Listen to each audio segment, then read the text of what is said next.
right. This is Sumerian mythology part 2. It is the second in an installment having to do with the relationship between Sumerian mythology and Genesis. Now, a few years ago, I read a book by Robert Boyd Johnson. I recommend the book, by the way, and it's called The Parthenon Code. But before I read that book, I never would have thought Egyptian mythology, Greek mythology, Sumerian mythology, I never would have thought that any of them had to do with the book of Genesis or with the Bible. But they do, and we're going to talk about that tonight. We'll also answer the question of whether or not aliens came down to Earth during Sumerian times and interacted with human beings back then. We'll talk about that. Now, I think after reading the book, I also did a lecture about Greek mythology using Robert Boyd's book. I took his code book, if you will, or his code approach, and I did an Egyptian mythology lecture. And then I did a Sumerian mythology lecture, but I think I had enough material to do part 2, and that's why we are here tonight. Just want to point out one thing over here. This little design, it's a braided design. We'll see it one more time. It is, I believe, a reference to the floodwaters of Noah, of Noah's flood.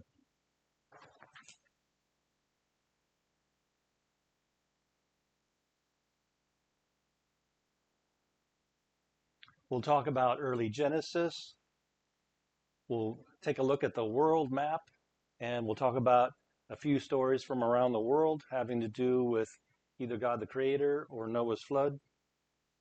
I'll review what I talked about in part 1. I'll just go over that a little bit, and then we'll go into the new artwork I found. We'll do a bit of a flashback and talk about Gobekli Tepe, which is an ancient megalithic site. We'll talk about that, how it fits in with overall history and with Sumerian mythology. We'll talk about Naamah. Naamah is the biblical name for Noah's daughter-in-law. She was married to Ham. Her Sumerian name is Ishtar and or Inanna, and she is Athena. She is Athena from Greek mythology. We'll talk about the serpent and scorpion people, and we'll talk about Noah's family, really, and the fact that they were farmers. And we'll talk about a couple of other things, too.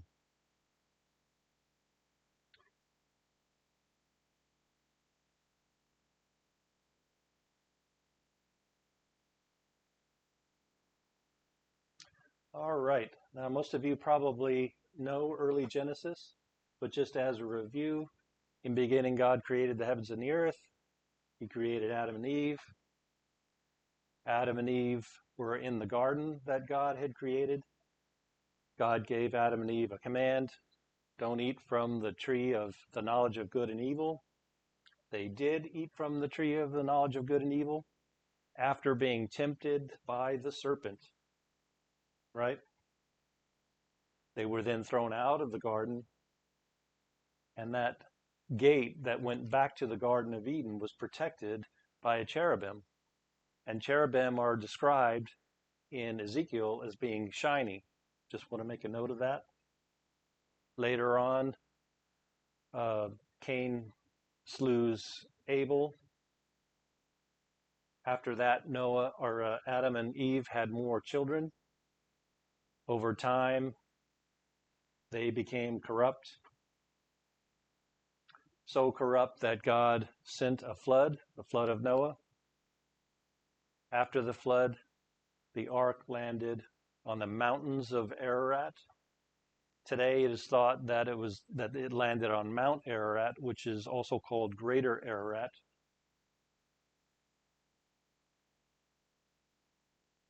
Noah had 3 sons, Shem, Ham, and Japheth. They had children after the flood.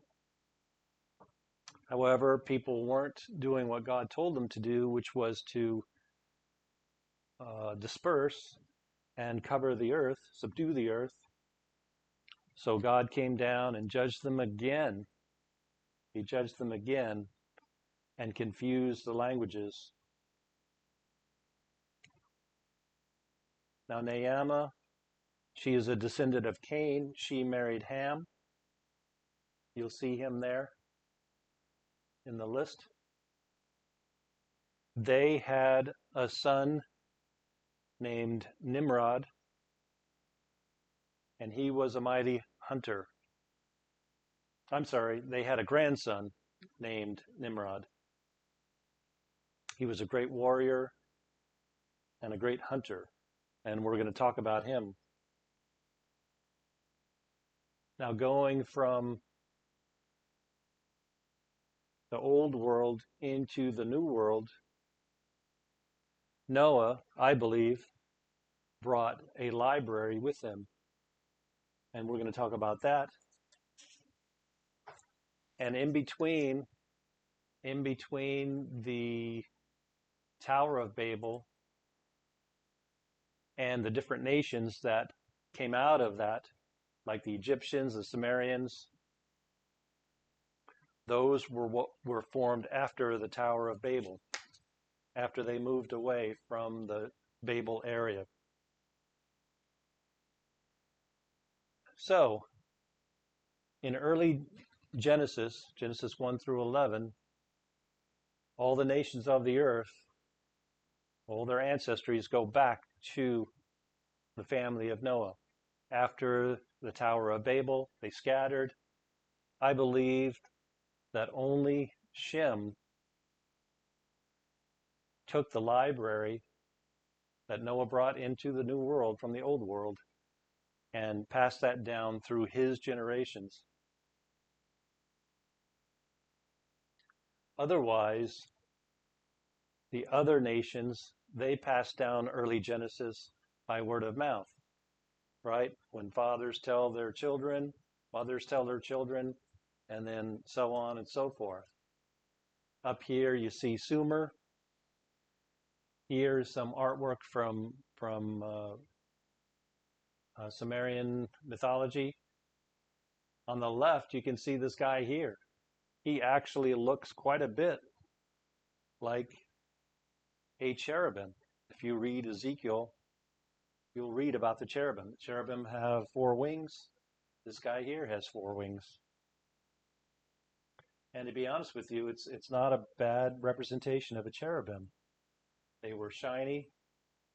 They had 4 heads, one of a human, one of a lion, one of an eagle, and one of a bull.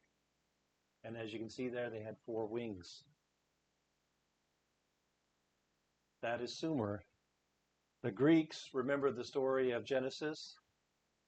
However, they decided to turn to atheism, so their story gets all convoluted. In fact, they turn the Bible sort of on its head. If it's good in the Bible, then it's bad in Greek mythology. If it's bad in the Bible, it's good in Greek mythology. But we're going to reach back to Greek mythology for certain understandings because the Sumerians do the same thing in their mythology. Here you have the the Egyptians who came down through Ham's son Mizraim. They have, in their tomb of Senumet, they actually have some artwork in this tomb. They have a line of pharaohs, and the line starts, and then it says, or it indicates that a flood came, and then there's another line of pharaohs. This, in my opinion, is consistent with Noah's flood in the Bible, and they remembered it. The Lene Lenape, they remembered God the Creator. They would refer to him as a great spirit. They also remembered Noah. They called him Nanapush.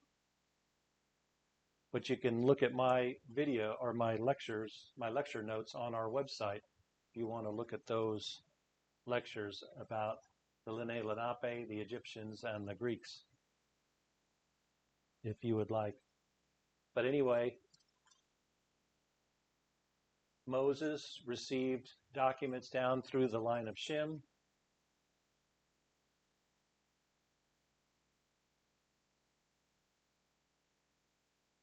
And they came down, and we believe that those were documents because in Genesis, it keeps saying, well, these are the generations. Or it says that this is the account of. And we see it early on. It says this is the account of the heavens and the earth. I believe that that is the account that God wrote down and gave to Adam. I believe that God gave this document to Adam, and he said, Adam, take care of this, read it to your children. If you make a copy of it, make an accurate copy, and add your own story to it, and give that to your children so that they will give that to their children, and so on and so forth. So Adam wrote his part. It got physically transferred down to Noah, who wrote his part, who then gave copies of these documents to the sons of Noah. Shem got a copy of it. And then it came down from Shem down to Isaac and then down to Jacob. Each time, each patriarch adding their own portion to the story down through history. Well, let's get big now. Around the world, as I mentioned before, there are stories from all around the world that have to do with Noah or God the Creator. Over in Tanzania, there's a story that says that God told two men to go into a ship, and he took with them all sorts of seed, all sorts of animals. The flood rose, and later on, after the waters had dried up, the men sent out a dove, which is interesting because the same thing happened in the Bible. He waited because the dove came back, and he waited and he sent out a hawk. This time the hawk went out and never came back. Therefore, he knew the water was dried up. Now, the details are a little bit different, but the story is essentially the same. That is because the history of Genesis is true, and the Tanzanians passed that story down through their lineages from Noah's family to the Tanzanians. I don't know how many people are out there are from the Welsh, but on my mother's side, we are descended from Welsh. And their story is that the Lake of Fflewdden burst, and it flooded all the lands, and Dwyfan and Dwyfach escaped in a mastless ship, just like the Ark of Noah. And they had pairs of every sort of living creature with them. And they ended up landing in Britain, and they repopulated the world. What's also interesting is that Japheth, his family, went into Europe. And Japheth has a son named Gomer. And the Welsh, they refer to their language as Gomerag. So here's an obvious remembrance of their ancestors. Just to do a little bit of a recap here, we have sites from around the world that I talked about before. Egypt with the pyramids, Tiwanaku on here in the upper left.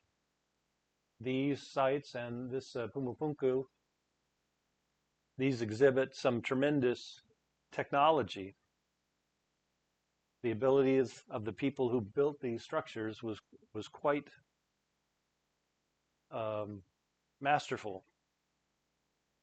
And this makes sense if people from Noah's family, who were also masters in crafts and in technology. I believe that Noah's family passed down these skills to people, to their children and their offspring. And some societies, like Egypt, like Tiwanaku, Pumupunku, they remembered that technology for a while, but later on they forgot it. In fact, if you watch YouTube videos about some of these sites, to include Machu Picchu, you'll see how the older sections have amazing stonework where the stones interface with each other and interlock with each other. But newer stonework is of poorer quality than the older stonework. So people remembered technology from Noah's family, but over time, I believe they forgot it. But anyway, I talked about these figurines here. They look like aliens, right? Well, this is Eve. This is a little statue of Eve.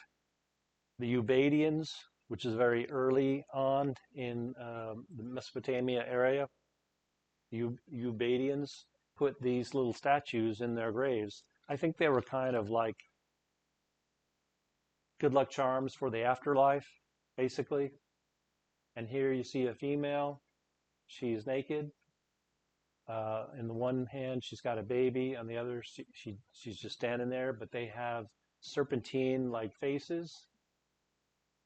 They have scales on their shoulders, it looks like. Well, who is this? This is Eve. I don't show it here, but there's another one that shows Adam. But these are little statues of Adam and Eve because they remembered Adam and Eve. They remembered that they fell to the temptation of the serpent. And the Sumerians think, oh, well, they're wise as serpents, so we'll make them half human, half serpents. So these are not reptilian aliens, just to be clear. Down here is a cylinder seal with Noah's flood, the story of Noah's flood on here. I talked about that in the last lecture. Here is the Sumerian king list. This is very similar, if not exactly the same, as the king list in Egypt at the tomb of Senemet.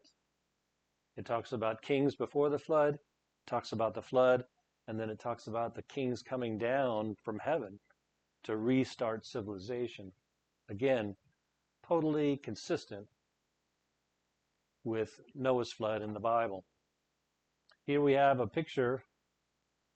It's thought to be an actual picture of an alien ship. And we'll talk a little bit about aliens some more. I'll talk a little bit about Gobekli Tepe in a minute. It's also a megalithic site. It shows some pretty impressive stonework, maybe not as impressive as some of these sites like Tiwanaku or Pumupunku, but still very interesting. In my previous lecture, I talked about some of the tablets, like the 7 tablets of creation. I talked about a story that's on a tablet having to do with the Lady of the Rib. Obviously, that has to do with Eve, right? Eve was made from the rib of Adam. Also, I talked about the Epic of Gilgamesh. Gilgamesh is Nimrod from the Bible. Gilgamesh is also Hercules from Greek mythology. But I'll talk about that in a little bit.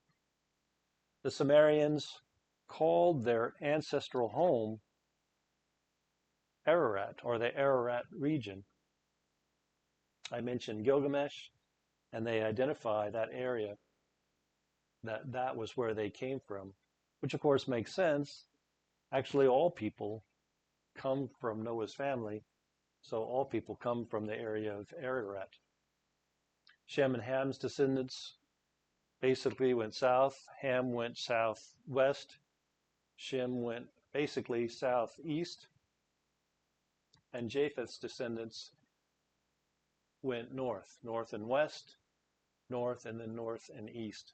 To be honest, some of Shem's ancestors also went north and east.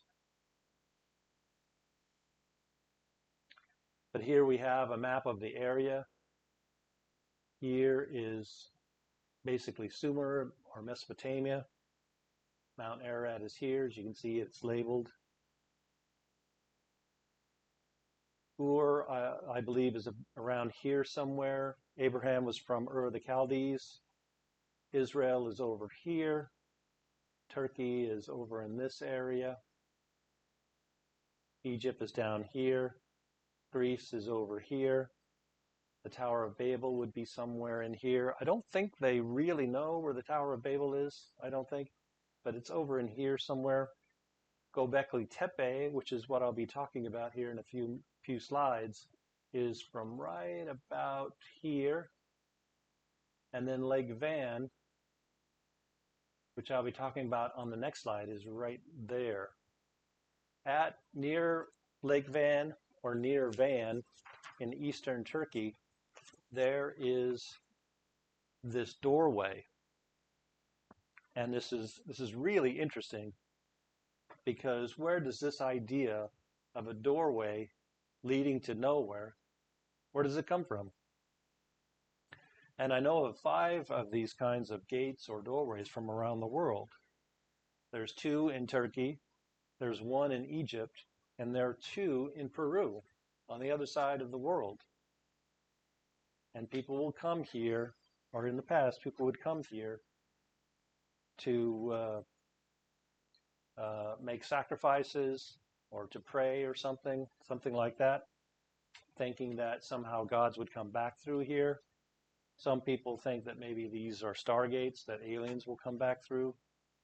I don't think so, but some people believe that. But where does that concept of a gate come from? Here we have Gobekli Tepe. I mentioned it, and I talked about this in my last lecture on Sumerian mythology, but I've also talked about it in another lecture about Mount Ararat, or the Ararat region. I have 2 lectures on that, and in one of them, I believe it's the first one, I talk about Gobekli Tepe. On the right here, you'll see this is called Circle D, and it is the oldest portion of this site. The site has about 15 to 20 of these circles. They not all of them have been excavated, but they know about the other ones by using ground penetrating radar. But this is the oldest one here, and one of the pillars in this Circle D is this pillar right here, and I like to refer to this as the Noah's flood pillar. Here at the top, I believe you have a sketch of Noah's Ark. Oh, by the way, this site is quite old. Some people say it's about 10,000 years old. I don't think it's that old, but it is very old. In fact, I think in the timeline of things, you have the end of Noah's flood, you have the building of Gobekli Tepe, and later you have the building of the Tower of Babel and the confusion of languages. So it is in between the end of the flood and the Tower of Babel. Here I believe that this is the Ark. You'll notice that it's in 3 sections. Noah's Ark had 3 levels to it. We know this from the Bible. We know this from the history of Genesis.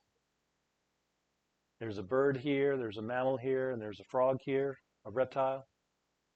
And there's a wave design, both above and below. And over here, I read this recently, which is fascinating. There's this H-like figure here. That figure, I've been told that this figure means gate. Now here it's on its side. Here's another one where it actually looks more like an H, and we'll see that again. But that means gate.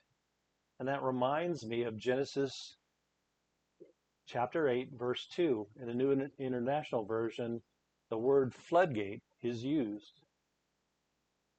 And I think that's what this is referring to. This is the waters of Noah's flood, both above and below. This is the ark, and this is the floodgate. Here you have a vulture. I believe this is a picture of the earth. I believe that Noah and his family understood that the earth was a sphere. And this picture depicts, vultures. They all have to do with dead things, right? If you see a vulture on the ground, it's usually eaten on something that's dead. So the iconography here is death. In fact, you see it down here as well, which I'll get to in a second.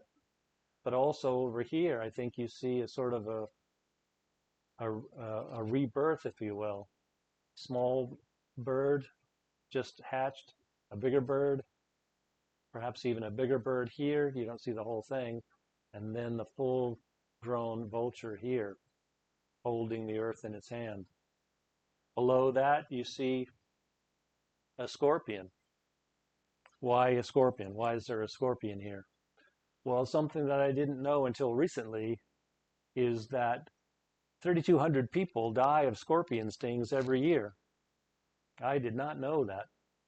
And I used to have a pet scorpion, which maybe a lot of you have pet scorpions. They're fun pets, as long as you get the right one, not the deadly ones. So anyway, I think that scorpion being there, along with the vulture, indicates death. Something died during this process. There's also a man down here. It's a little hard to see, but there's a man down here with no head. If you have no head, you're dead. And over here, you can see a snake or a serpent. 50,000 people every year die of snake bites. So this pillar, in my opinion, speaks to the death that occurred during Noah's flood. There's an animal down here. There's one here that's sort of hidden by the rocks. I'm not sure what that is, but there's an animal down here which appears to have a long neck. I don't know what that animal is, but it's probably, whatever it is, it's probably associated either with fierceness or with death. This is, the back picture is a picture from the Sanliurfa Museum, which is not far from Gobekli Tepe. Now this is a mock-up of the Circle D. It's a little bit easier to see things, I think, in this picture than the other one I was showing you.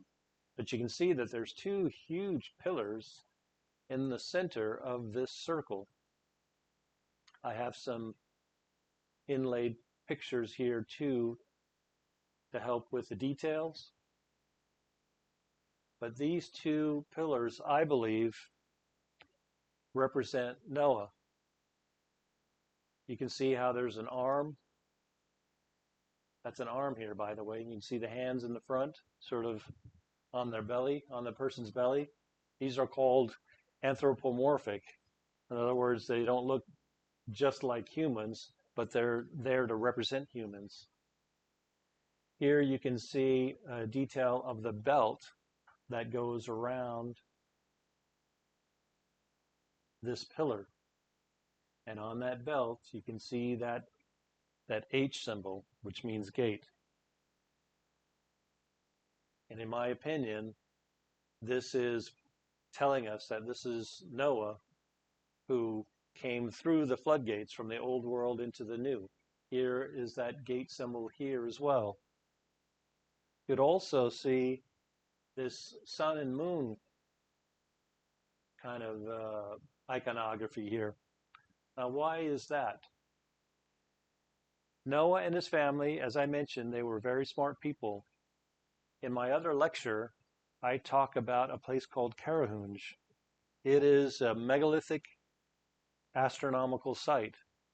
I believe it was built by Noah, or at least at Noah's direction, and it was built in order to reestablish the calendar after the flood. You can go to my other lecture and look at my notes on that if you would like. But that's why this is here. Noah knew the patterns the movement patterns of the sun and the moon and the stars. And we'll see that in later depictions as well of Noah. Over here we have what's called an auroch. An auroch is a wild bull. You might remember that the cherubim had one of his heads is a bull head, and the Sumerians use that bull head or the horns iconography to connotate a god. And here they're starting to make Noah into a god, and that's why he has the auroch on his pillar here. Over here, there's also another symbol. It looks like a U, a line, and then an upside down U on top. That is the symbol for God. So here we see from in the timeline, we have the end of the flood. We have, I don't know how many years later, but probably decades later, I'm sure, we have mankind deifying Noah for what he did. Now later it changes, but at least for now, they're deifying Noah. We're going to also talk about cylinder seals and their artwork. In fact, mostly they are about the size of your thumb. They have carvings on them. You can see that they have artwork on them. People might draw up a contract or a bill of sale or something like that, and then one person would roll their signature. This is a signature. They would roll that into the clay to sign the contract or to sign the deal. And then the other person would. I've been looking at cylinder seal artwork, and I've noticed that 22 of them have Noah sitting on a box or on a chair that has 3 levels on it. In my opinion, that goes back directly to the Bible, to the history of the Bible, and to Noah's flood. The Sumerians remembered that. And so even though they might not remember the story, they remember details that help us understand that they're trying to remember the history of Genesis. Here's an interesting cylinder seal.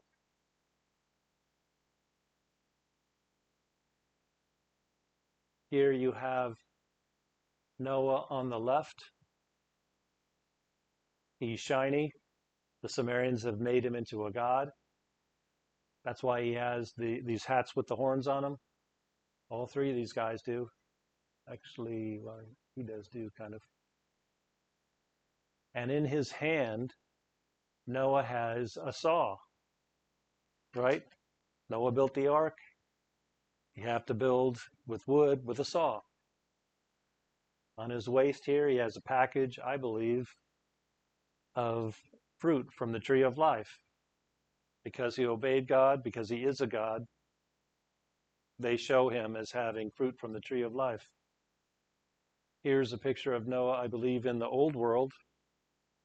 He's got, I think, what is a club in his hand. Remember, the old world was violent. And perhaps at this point, he is taking instructions from God on how to build the ark. And in his hand, he has a piece of fruit from the tree of life, perhaps given to him by God as a result of being willing to obey God.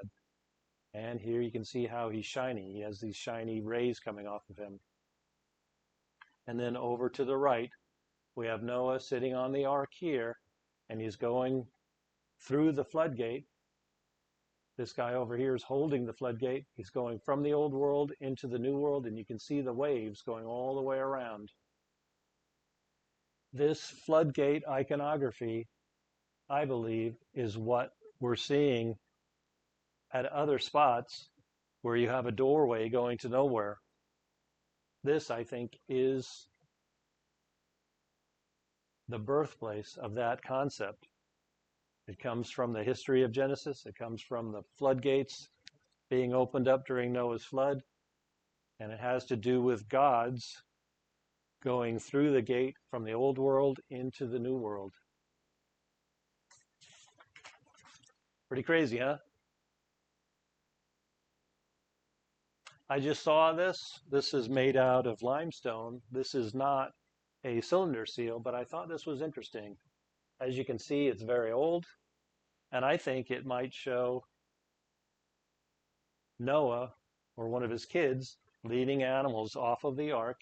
You have a gate here that appears to have 3 levels to it, leading the animals off the ark, and you can see other things having to do with the ark. You can see someone providing water to the animals. You can see stores of food for both people and animals. I just thought this was interesting, so I threw it in there. Again, consistent with what we know from the history of Genesis. Another thing I came across is this design or this artwork called a Faravahar. Now this is a symbol from Zoroastrianism. It's easy for me to say, right? Say that 3 times fast. But what does it mean? What is it? What does it mean? Again, I think this is the gate iconography. This time it's a circle. Why is it a circle? It's a circle because Noah and his family knew that the world was round. They knew that it was a globe. So this is Noah going from the old world coming into the new world. And he's holding in his hand either a loop which is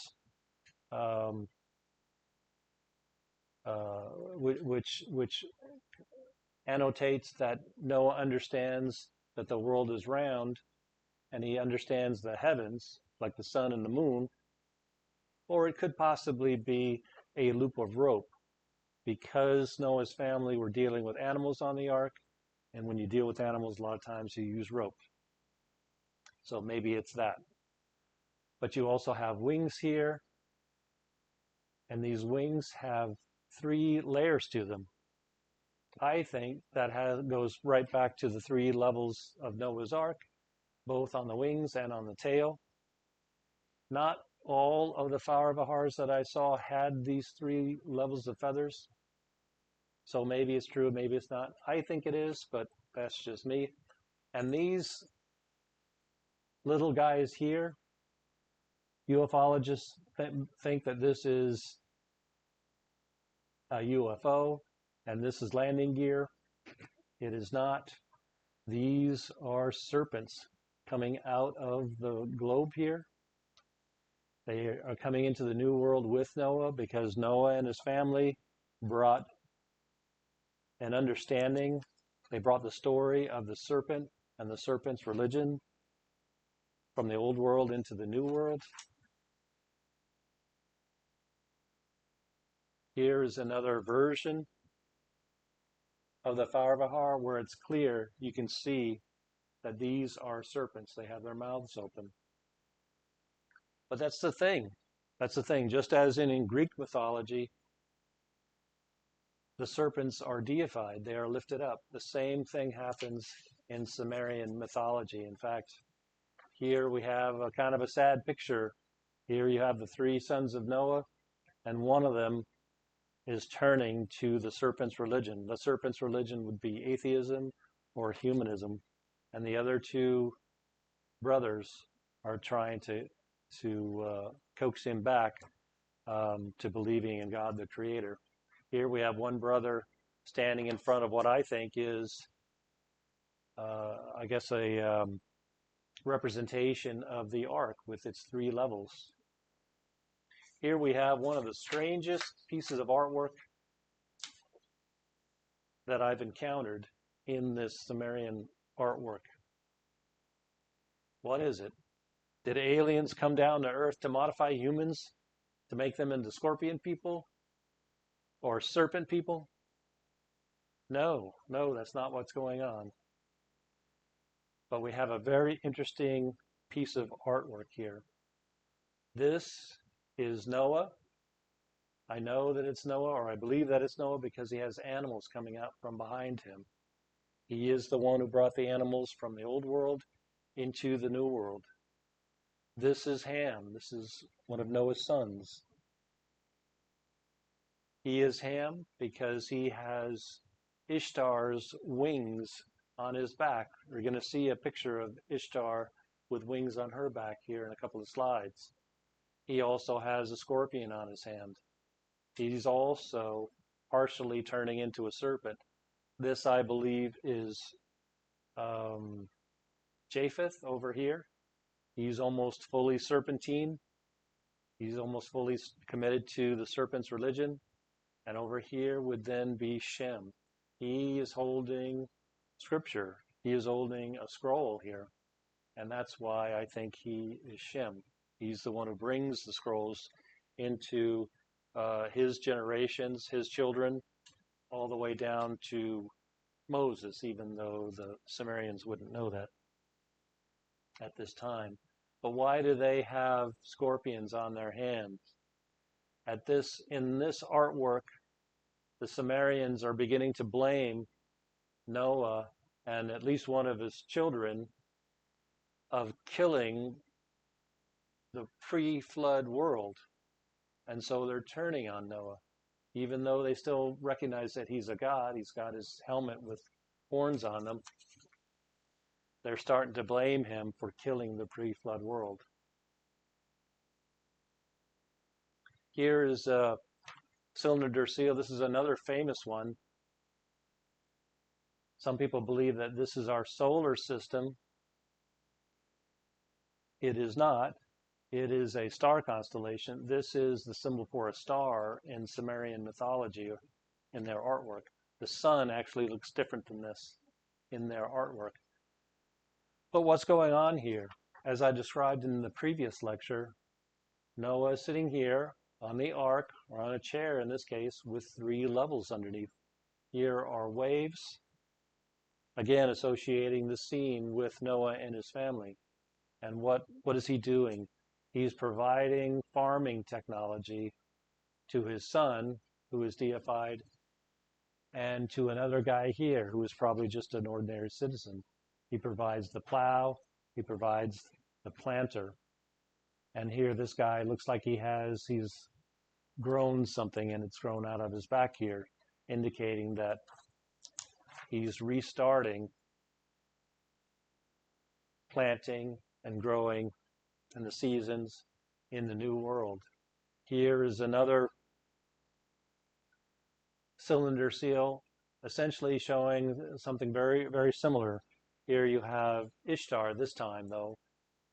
She's sitting on Mount Ararat, and one of her sister-in-laws is coming to her, and her husband Ham and another brother-in-law are coming to her. I don't know exactly what they're doing, but it looks like maybe they're celebrating the fact that they're growing crops again. The girls look like they're growing smaller crops like wheat, things that grow on the ground, and the guys here look like they're growing trees like orchards, apples, apricots, things like that. Maybe they're even getting together to make an offering or something, I don't know. But this represents exactly what Noah's family would have done after the ark. They would have replanted so they can provide for themselves. Here is the scene. This is Ishtar on the right. Now they have her replacing Noah, sitting on the ark. Here is the ark here. It's got an animal in it. She has her feet on an animal. And here she is speaking with. This is Gilgamesh in Sumerian mythology. This is Nimrod from the Bible. Maybe she's instructing him about the serpent religion. You see how she has, I believe, she has serpents coming out of her head, coming out from underneath her helmet here. This shows that she's deified, and it looks like Nimrod or Gilgamesh has the same serpent, meaning that they're not serving the God of creation, they're not serving the God of Noah, They're serving essentially themselves. They're serving atheism now. Along that same theme, here you have a scene with Ishtar, Nimrod, or Gilgamesh, and one of the sons of Noah. This is Ishtar here. She has a scythe here that you would use for farming. She has her foot on an animal, which associates her with Noah's flood and the care of the animals. Here they show her as having a library on her back with a set of scrolls, one on each side. She's deified. You can see the horns on her head. Now here's something interesting. In Greek mythology, Noah has his scepter taken from him, and it's given to Poseidon in Greek mythology. Now, I've never seen a Sumerian piece of artwork with Noah with a trident, but I think what's still going on here is that the Sumerians are giving Ishtar the authority that Noah used to have. And then over here to the left, we have Adam and Eve.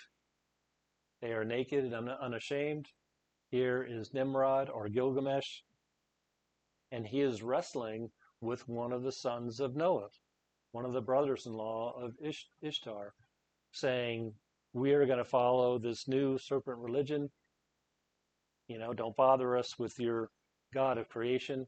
And then here's Nimrod / Gilgamesh. He's fighting a lion. Hercules, who is Nimrod, Gilgamesh, in Sumerian mythology, Hercules kills the lion and then walks around with the lion's coat on him in other episodes that he goes through. Here we have another interesting cylinder seal. Here we have Ishtar, and here she's holding another symbol that formerly only Noah held. And it's either a loop of rope or it's a symbol for the world. In other words, Noah's family came from the old world into the new world, and they knew that they were on a sphere. I think that's what that means. You can see the serpent iconography here coming out from underneath her head. This is Nimrod or Gilgamesh, and it looks like he's taking something from Noah here. I believe this is Noah because he's shiny. He's been made into a god. And Nimrod is overtaking him in some way, basically saying, hey, you're the old way. We're the new way with our religion of atheism and humanism. And here's Nimrod over here, once again subduing or battling with one of the other sons of Noah. Here's another very interesting cylinder seal artwork. Here we see the braid again. This is a representation of the flood. Is this a stargate that aliens used in the past to go from a star constellation, come to Earth, and deal with the Sumerians? I don't think so. I think there's a much better explanation in that this is a floodgate. We saw it at Gobekli Tepe. We've seen it on other cylinder seal artwork, and we see it with these doorways to nowhere. And here is Ishtar. Here she has her wings. Here she has her wings, and she's not bringing weapons from outer space. She's not an alien. She's bringing farm implements from the old world into the new world. And here is her sister-in-laws. So you have the three sister-in-laws of Noah's sons. And what are they doing? They're holding their hands up, I think, to say, oh no, look what our husbands did. And here they are, shown as scorpions. This is a message, and that message is our husbands killed the pre-flood people. Which is kind of bizarre, but still, that's what's going on. I believe, anyway. and they give Ishtar the authority, and they give her the credit for coming from the old world into the new world. My last cylinder seal here, again, is of Ishtar. She has the library on her back. These are not weapons. These are not weapons of mass destruction. This is a library. Here's one of her sister-in-laws. Here's her husband, Ham. And here are two people coming to see her. And they're here with offerings. Here's a live offering. Here is what you might call a drink offering or a liquid offering. And even this pail has 3 levels to it, just like the representation of the ark that Ishtar is sitting on has 3 levels. I don't know about you, but I think this is really cool. And I believe that when we take the Bible as history, true history, and we go and look at Sumerian mythology, we can decode it, just as Robert Boyd Johnson did with Greek mythology.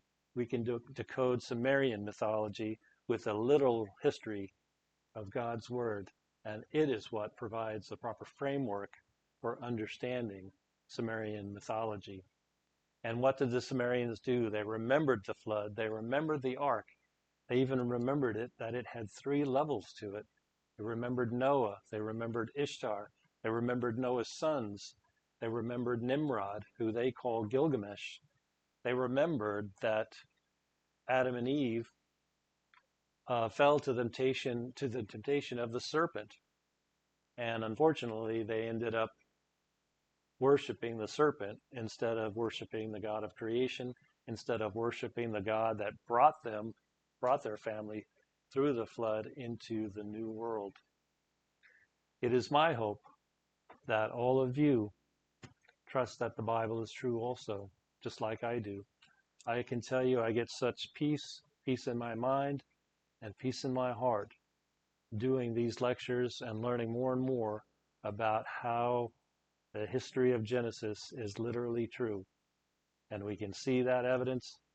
And this decoding of Sumerian mythology, which has been around for thousands of years, is only just now happening.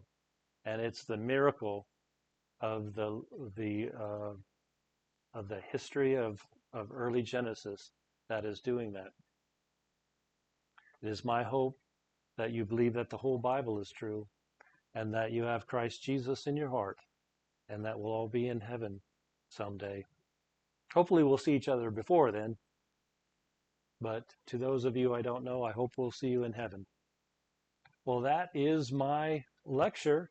I hope you enjoyed it.